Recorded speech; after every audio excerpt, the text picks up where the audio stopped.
에베소서 2장 1절에서 7절까지 읽겠습니다. 에베소서 2장 1절에서 7절. 시작. 그는 허물과 죄로 죽었던 너희를 살리셨도다. 그때 너희는 그 가운데서 행하여 이 세상 풍조를 따르고 공중의 권세 잡은 자를 따랐으니 곧 지금 불순종의 아들들 가운데서 역사하는 영이라. 전에는 우리도 다 그 가운데서 우리 육체의 욕심을 따라 지내며 육체와 마음에 원하는 것을 하여 다른 이들과 같이 본질상 진노의 자녀이었더니 긍휼이 풍성하신 하나님이 우리를 사랑하신 그 큰 사랑을 인하여 허물로 죽은 우리를 그리스도와 함께 살리셨고 너희는 은혜로 구원을 받은 것이라. 또 함께 일으키사 그리스도 예수 안에서 함께 하늘에 앉히시니 이는 그리스도 예수 안에서 우리에게 자비하심으로써 그 은혜의 지극히 풍성함을 오는 여러 세대에 나타내려 하시리라. 아멘. 제가 잊어버릴 것 같아서 미리 말씀을 드립니다. 오늘 그 5절 말씀 보면 가로하고 너희는 은혜로 구원을 받은 것이라 이렇게 되어 있죠. 그리고 왜 가로가 처했느냐고 많은 분들이 그 이제 질문을 해 보시더라고요. 근데 이것은 성경이 말입니다. 우리 이제 성경 공부할 때 제가 자세히 말씀을 드리겠습니다만은 성경에 원본은 없습니다. 하나도. 성경에 원본은 하나도 없어요. 그러니까 예를 들어서 사도 바울이 에베소서를 쓰지 않았습니까? 그럼 그 사도 바울이 에베소서를 썼잖아요. 그 사도 바울이 쓴 원본은 하나도 없어요.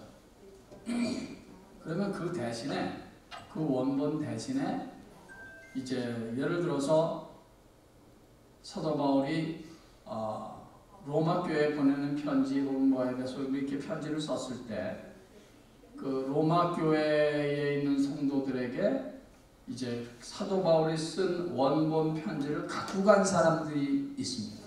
아굴라, 브리스길라 이런 사람들이 이렇게 베베 뭐 이런 사람들이 이 사도 바울이 쓴 원본 편지를 가지고 로마 교회에 가서 혹은 에베소에 가서 이제 그 성도들에게 그것을 전달한 것입니다.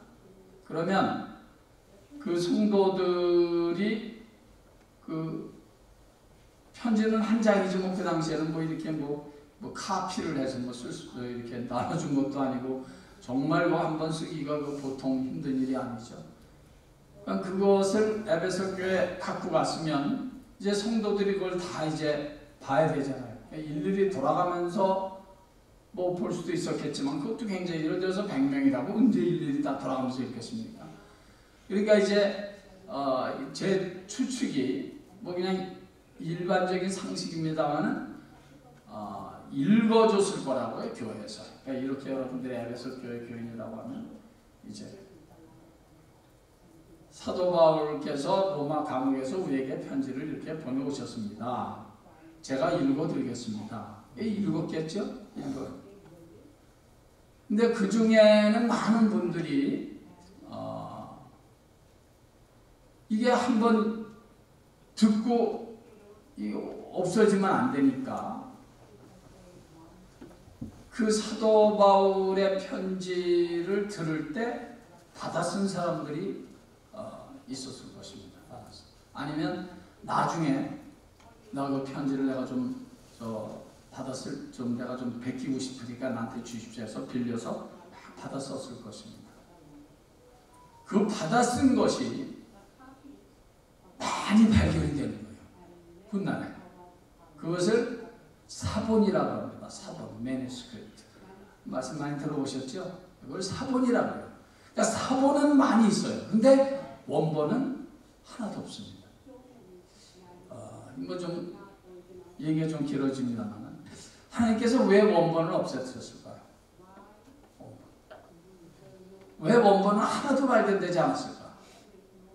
참 참 우리 하나님이 기가 막히신 분이에요. 우리 하나님은 인간의 마음의 그 본질을 알기 때문에 만약에 사도 바울이 썼던 그 원본이 발견된다면 사람들은 어떻게 하겠습니까? 그걸 우상같이 섬길 것입니다.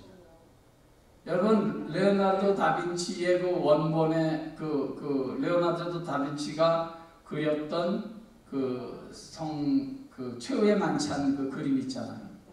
거기에 보면 예수님, 다른 사람들은 다 잔을 이렇게 다 들고 있는데 예수님은 잔을 들고 있지 않습니다. 또 하나 더. 십계명, 아론의 쌍난 지팡이, 만나 등을 담았던 법궤. 뭐 얼마 전에는 그 법궤가 발견됐다, 뭐 어쩌다 그냥 난리 법석을 떨었는데 법궤 이런 거 사실 하나님께서 그런 것이 보존되는 것을 원치 않습니다. 더 이제 확실한 것은 예수님께서 십자가 못 박혀 돌아가실 때 가시면류관 입으셨던 옷 이런 것은 하나도 발견되지 않게 하십니다. 심지어는 예수님의 무덤까지 뭐 많은 비즈니스맨들이 뭐 거기 굴무덤이 많이 있거든요. 그 중에 하나를 그죠? 이게 예수님의 무덤이다. 또 어떤 장사꾼들은 또 아니야. 이게 진짜 뭐. 그러니까 사실은 엄격하게는 예수님이 실제로 가졌던 굴이 어떤 건지 모릅니다. 예수님께서 입으셨던 옷 그런 거 발견되지 않게 하십니다. 왜? 그런 것이 자꾸 발견되면 그 자체를 우상화하니까. 사도 바울이 원본 쓴 이 원본이 여기 있다 그러면 그건 뭐 굉장한 게 되는 거예요. 그냥 우상이 되는 거. 그 앞에 막 뭐 절하고 난리 날 거라고요. 인간의 본성이 그래요. 하나님께서 그걸 막기 위해서 그렇게 하셨습니다. 오늘 본문에 그 5절 말씀에 가로치고 이렇게 썼던 것은 가로치고 썼던 것은 너희는 은혜로 구원을 받은 것. 이것은 많은 사람들이 받아쓰고 이렇게 받았었단 말이죠. 이거 지금 한국말 단어가 갑자기 생각 안 나네. 이 성경 이렇게 베껴 쓰는 거 뭐라 그러죠? 예? 대필. 예, 대필한 말도 좋습니다. 예, 감사합니다. 자, 이 받아쓴 이 대필에서 이 받아쓴 거 여러 군데서 발견되는 거예요. 그런데 어떤 사람은 이게 아주 속도가 빨라요. 이 그리는 속도가. 그래서 그냥 이 받아쓰는 속도가 그래서 다 받아쓰지만 어떤 사람은 느린 사람 있잖아요. 느린 사람은 잘 못 받아쓰는 거예요. 그래서 좀 토치도 좀 빠지고 뭐 좀 어떤 문장은 한 문장 빠지기도 하고. 그러니까 이 괄호에 들어가는 것은 어떤 사본에는 있는데 어떤 사본에는 없습니다. 그런 거예요. 이해하셨습니까? 그러니까 어떤 사본에는 있어요. 너희는 은혜로 구원을 받는 것이다. 그런데 어떤 사본에는 그게 없어요. 아마 채 받아쓰지 못한 것 같아요. 그래서 그 가로에 어떤 사본은 있고 어떤 사본은 없습니다. 그러니까 참고로 해라. 그런 말입니다. 그러나 중요한 것은 뭡니까? 너희는 은혜로 구원을 받은 것이라. 이게 너무 중요한 말이거든요. 거의 이 복음의 뿌리가 되는 말이거든요. 그러니까 특별히 가로를 해서 많은 사본에는 이 말이 있습니다. 라고 이렇게 우리에게 알려주는 것입니다. 예. 자, 드디어 1장에서의 사도 바울의 기도, 에베소 교회인들을 위한 기도의 제목들이 기도가 이제 다 끝났습니다. 그러니까 1장은 거의 다 사도 바울이 에베소 교회를 위해서 드린 그 기도, 간절한 기도였습니다. 그러니까 2장에 들어와서부터 이제 사도 바울이 하고 싶은 말이 이제 구체적으로 이제 쓰여져 있다고 보면 되겠습니다. 많은 분들이 이 에베소서를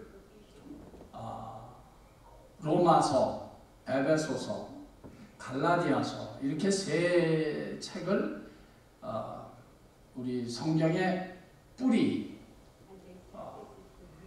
우리 기독교의 이 복음의 가장 기본적인 뿌리를 말하라면 많은 분들이 로마서, 그리고 갈라디아서, 에베소서. 그런데 많은 분들이 에베소서를 로마서보다도 더 중요하게 그렇게 말씀하는 분들도 없지 않아 많이 계십니다. 그것은 뭐냐면 그만큼 에베소서가 중요하다는 말씀이 되겠죠. 우리가 믿는 믿음의 뿌리가 되는 아주 중요한 그 교리들이 에베소서에 아주 많이. 로마서는 좀 굉장히 딱딱하죠. 그리고 로마서는 정말 전문가들이 정말 신학을 제대로 공부하고 이렇게 하신 분이 읽어도 이렇게 약간 많은 묵상과 공부와 연구가 필요한 것이 로마서지만, 에베소서는 아주 쉬우면서 모든 사람들이 다 이렇게 아무 이의 없이 공감할 수 있는 그런 문장체로 되어 있습니다. 그런 의미에서 에베소서가 더 일반적이고 더 많은 사람들에게 대중적인 글이라고 그렇게 할 수가 있습니다. 그러니까 2장에 들어와서는 이제 본격적인 사도 바울이 하고 싶은 말씀을 하는 것입니다. 자, 근데 2장 1절이 뭐죠? 허물과 죄로 죽었던 너희를 살리셨도다. 예수 그리스도께서 허물과 죄로 죽었던 너희를 살리셨도다. 사도 바울이 기도의 제목을 제외하고 에베소 교회 교인들을 향한 기도의 제목을 빼놓고 2장에 들어와서 제일 먼저 하고 싶었던 말, 예수께서, 하나님 아버지께서 허물과 죄로 죽었던 너희를 살리셨어. 그 말을 먼저 하십니다. 참 중요한 의미가 있는 거죠. 아주 중요한 의미가 있는 것입니다. 왜냐하면 자기 자신이, 우리가 죽었다는 사실을 인정하지 못하면 절대로 복음을 만날 수가 없습니다. 우리 인생들의 영적인 상태는 원래 어떤 상태였느냐? 허물과 죄로 죽은 상태였다는 것입니다. 이것이 복음의 시발점이에요. 거기에서부터 복음은 시작될 수가 있습니다. 죽었다. 중요한 것은요, 허물과 죄로 죽었던 너희들, 죽을락 말락 했는데 죽지 않고 살아났다, 이런 말이 아니에요. 완전히 과거예요. 죽었던 너희. 뭐 때문에 죽었느냐? 허물과 죄 때문에 너희는 완전히 죽었었다. 그렇게 선언합니다. 이게 참 너무 중요한 우리 복음의 뿌리가 되는 말씀입니다. 영적으로 죽은 상태로 모든 인간은 태어났다는 거예요. 우리 다 완전히 영적으로 완전히 죽은 상태에서 우리 인간들은 죄인으로 태어났다는 것입니다. 이것은 복음의 뿌리, 영적으로 죽었다. 이제 우리 여기 이 하이 데서트에는 텃밭들도 많이 계시고, 또 그걸로 또 이렇게 비즈니스 하시는 분들이 밭이 많이 있지 않습니까? 근데 나무가 겨울에 이 나무가 죽었구나 이렇게 생각했는데, 봄바람이 불고 나이가 점점 이렇게 날씨가 이렇게 더워지면서 보니까 죽었던 줄 알았던 나무가 거기에 새싹이 막 이파리가 막 나고 그렇잖아요. 저도 제 있었던 그 토렌집에는 감나무가, 아주 기가 막힌 감나무가 있는데 겨울 되면요 완전히 새까맣게 죽었어요. 근데 참 3, 4월 달 되고 그러면 조그만 감 열매들이 수백 개가 열립니다. 그랬을 때 그 나무는 죽은 것처럼 보인 것이 사실상 죽은 게 아니잖아요. 그렇죠? 죽은 게 아니에요. 겨울이 돼서 그냥 새까맣게 말라서 꼭 죽은 것처럼 보여요. 근데 여름이 되니까, 봄이 되니까 새싹이 싹 돋는단 말이에요. 이거는 사실상 죽은 게 아닙니다. 그 뿌리는 살아있었던 거예요. 그런 의미로 허물과 죄로 죽었다가 아니에요. 그러나 다시 바다의 얘기로 돌아가서 완전히 죽은 나무는 어떻습니까? 봄 아니라 여름 아니라 뭐가 와도 절대로 새싹이 돋아납니까? 가지가 연한 가지가 돋아난다고 절대로 그렇지 못하죠. 저희가 이사 온 집에도 그 뒷마당에 이렇게 꽃나무인지 뭔지 잠깐 와보신 분은 알겠지만 아주 새까맣게 죽어버렸어요. 그 뭐 이렇게 잡으면 그냥 부수고 그냥 죽어. 이거는 봄 아니나 여름 아니나 뭐가 와도 이거는 절대로 다시 살아날 수가 없죠. 왜냐하면 완전히 죽었으니까. 허물과 죄로 죽었던 너희 했을 때 죽을랑 말랑 한 게 아니에요. 죽은 것처럼 보였던 너희가 살아났도다가 아니에요. 완전히 죽었었습니다. 그러니까 영적으로는 완전히 다시 소생할 가능성이 없다. 이 상태를 허물과 죄로 죽었던 너희, 그렇게 말하는 것입니다. 이해하셨습니까? 이것이 굉장히 중요해요. 그러니까 완전히 죽었던 나무 어떻습니까? 다시 막 물 주면 살아나요? 안 살아나잖아요. 뭐 비료 막 주고 물 주면 살아나네. 만약에 살아난다면 그건 사실상 죽었던 것이 아닙니다. 그런데 영적으로 완전히 허물과 죄로 죽었던 너희 했을 때 이 죽음은 무슨 뭐 사람이 뭐 선행을 행하고 도덕과 윤리적으로 뭐 착한 일을 하고 뭐 이런다고 이 죽었던 자가 살아나느냐? 천만에 그런 일 없습니다. 완전히 죽었어요. 그러니까 영적으로 하나님과 완전히 단절된 상태. 그래서 도무지 영적으로는 소생할 가망성이 한 개, 반 개도 없는 상태. 그것이 허물과 죄로 죽었던 너입니다. 그런데 우리 이렇게 하나님과는 도무지 다시 교제할 가망이라고는 정말 한 개도 없는 0% 그런 영적인 상태였는데, 하나님과 완전히 단절된 상태였는데, 아무리 선행과 어떤 뭐 착한 일, 도덕과 윤리를 뭐 별일을 다 한다 해도 도무지 다시 하나님과 교통하고 하나님과 교제할 수 있는 영적인 소생의 가능성이 한 개도 없었는데, 우리 이렇게 예수 믿고 완전히 죽었던 우리들이 영혼이 살아나서 하나님과 교제하며 예수의 이름으로 기도하며 예수의 이름으로 모이고 하나님의 말씀을 듣고 말씀을 들을 때 그것이 은혜가 되고 축복이 되고 감격하고, 우리 이렇게 지금 예수 신앙생활 잘 믿잖아요. 어떻게 이렇게 됐느냐? 그것이 하나님의 은혜로 그렇게 된 것이다. 이것이 사도 바울의 논리입니다.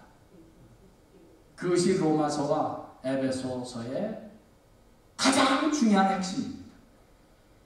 그것 때문에 종교개혁자들이 생명 걸고 개혁을 한 거예요. 과거 구교에서는 어떻게 말했습니까? 뭐 베드로 성당을 짓는데 헌금을 내라. 그러면은 내가 너희들을 구원해 준다. 교회에서 발행하는 천당표를 사면, 면죄부를 사면, 소위 말이죠. 면죄부 사면 너희들은 구원받는다. 천국 간다. 뭐 이러질 않나? 그냥 말도 안 되는 얘기를 당시 교회가 하니까, 이게 마르틴 루터를 중심한 그 종교 개혁자들이 이렇게 보니까 그게 아니에요. 성경은 그게 아니거든요. 이게 아닌데, 우리가 완전히 죽었는데 뭐 헌금 좀 한다고, 무슨 뭐 죽었던 자가 살아나고, 무슨 뭐 착한 일 좀 한다고, 무슨 뭐 이 구원이 다시 생기고, 뭐 베드로 성당 짓는데 뭐 뭘 좀 하고 뭘 좀 하고, 앞마당을 좀 교회 앞마당을 쓸었더니 뭐가 되고, 그래서 하나님께서 그 공로를 보고 우리를 구원해줬다. 이게 아니라는 거를 성경을 연구하고 말씀을 깊이 대하면 대할수록 아니거든요. 종교개혁자들 봤을 때 이건 전혀 아니거든요. 그래서 개혁의 불길이 일어난 거예요. 우리는 완전히 죽었었다. 완전히 죽었다는 말의 의미는 도무지 우리 스스로의 어떤 힘이나 공로와 노력으로는 영적으로는 완전히 다시 소생할 수 없는 상태가 되었다. 그것이 허물과 죄로 죽었던 너희들이다. 그렇게 말하는 것입니다. 그런데 이것이 왜 은혜인지, 이것이 왜 말인지, 하나님의 은혜가 임하니까 그렇게 완전히 죽었던 우리들이 살아나기 시작한 겁니다. 예수의 생명이 들어가기 시작한 거예요. 그러니까 그 입을 열어서 하나님을 찬송하게도 되고, 그 입을 열어서 어느 날 기도도 하게 되고, 예수의 이름으로 그 입을 열어서 하나님을 자랑하게 되고 말이죠. 우리가 하나님과의 교제가 시작된 것입니다. 그것이 오늘 2장 1절의 말씀이에요. 허물과 죄로 죽었던 너희를 뭐했도다? 살리셨도다. 살리셨도다. 누가? 하나님의 은혜가, 우리 주님께서 우리를 그렇게 살리신 겁니다. 그래서 우리가 이렇게 예배하는 자리에 있게 된 겁니다. 그것을 복음이라고 그러는 것입니다. 그것을 은혜라고 그러는 거예요. 만약에 여러분들이 그 사실을 믿는다면 바로 다름 아닌 여러분들이 은혜 받은 자요, 여러분들에게 예수의 생명이 심겨졌기 때문에 그런 일이, 말도 안 되는 일이 일어나는 거예요. 아멘. 그게 기적이죠. 그게. 아멘. 내가 그래서 예수를 믿는다는 그 자체가 그게 기적이에요. 그건 아무나 고백할 수 있는 말이 아니에요. 왜냐하면 우리는 허물과 죄로 완전히 죽었던 자이기 때문에, 죽을락 말락 했는데 재수 좋게 내가 믿어서 살아났다, 이게 아니에요. 완전히 영적으로는 죽은 상태, 하나님과의 단절된 상태, 영적으로 완전히 사망, 죽음의 상태였는데 어느 날 성령께서 나를 감동하니까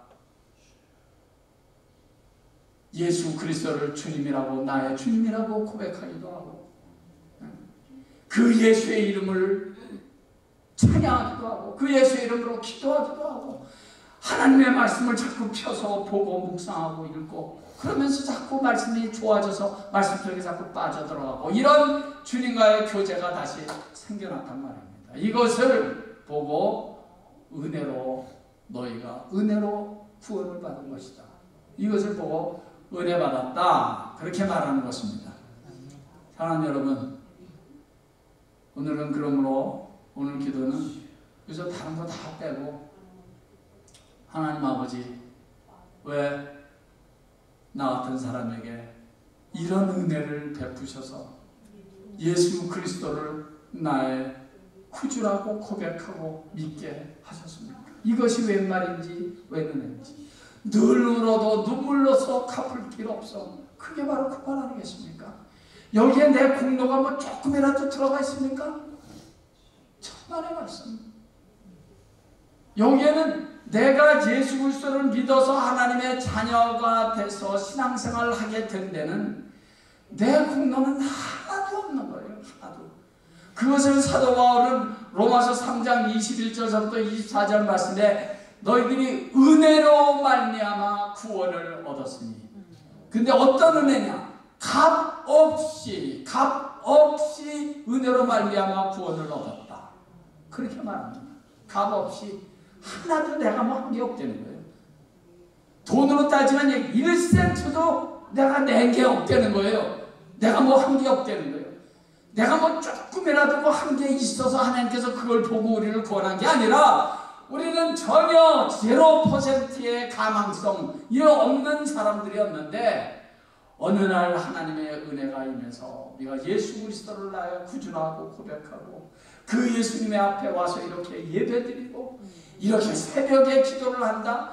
이게 기적이란 말이죠. 이게 이런 은혜를 받았으니 이 은혜를 받은 자답게 감사하고, 이 은혜를 받은 자답게 믿음 생활 남은 평생 잘 해나가는 저와 여러분 되기를 예수의 이름으로 간절히 축원합니다. 아버지여, 우리가 한 것은 아무것도 없는데 그냥 어느 날 하나님의 은혜가 임해서 예수를 내 구세주라고 고백하게 하시고, 이렇게 하나님의 자녀가 돼서 신앙생활을 믿음 생활을 하게 하시니 감사합니다. 이것이 웬 은혜인지 웬 말인지 그저 주님의 은혜에 감사할 뿐입니다. 그러므로 아버지 하나님, 저희들이 이런 값없이 은혜로 말미암아 그 은혜를 받았사오니 내 상황이나 형편이나 어떤 문제나 어떤 상황에 있든지 그저 이 은혜를 받은 자만이 늘 주님께 드릴 수 있는 감사와 찬양이 차넘치는 믿음 생활을 남은 평생 할 수 있도록 도와주시옵소서. 예수님의 귀하신 이름으로 기도하옵나이다.